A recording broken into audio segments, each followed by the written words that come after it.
Welcome students to Smashub web development course.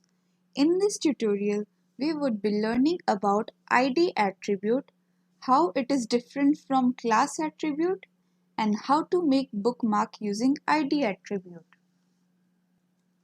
First, let us take a look at what ID attribute is. The HTML ID attribute is used to specify a unique ID for an HTML element. It is mainly used by CSS and JavaScript to perform certain tasks as specified within the ID. Now let us see an example. In this example, I have used the ID attribute along with h2 tag. Also, when we come to the head tag, you will notice that unlike the class attribute, we have used the hashtag symbol to denote the ID name. Now, when we run this code,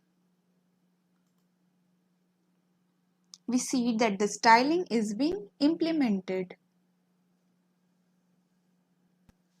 So, from the previous tutorial of class attribute and the above example, we conclude that an HTML element can have only one unique ID that belongs to the single element, while a class name can be used by multiple elements. Now, let us see how to make bookmark using the ID attribute. HTML bookmarks are used to allow readers to jump to specific parts of a web page.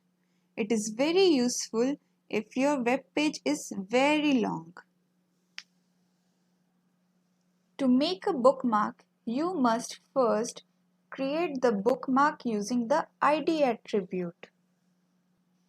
Then add a link to it using the anchor tag and href attribute. Like in this code, I have used the ID attribute here along with some text in the paragraph tag. And here I have used the anchor tag to attach the link of the ID. Now, when we run this code, we click on the link and the page scrolls down to the location with the bookmark, that is chapter 4. Thank you.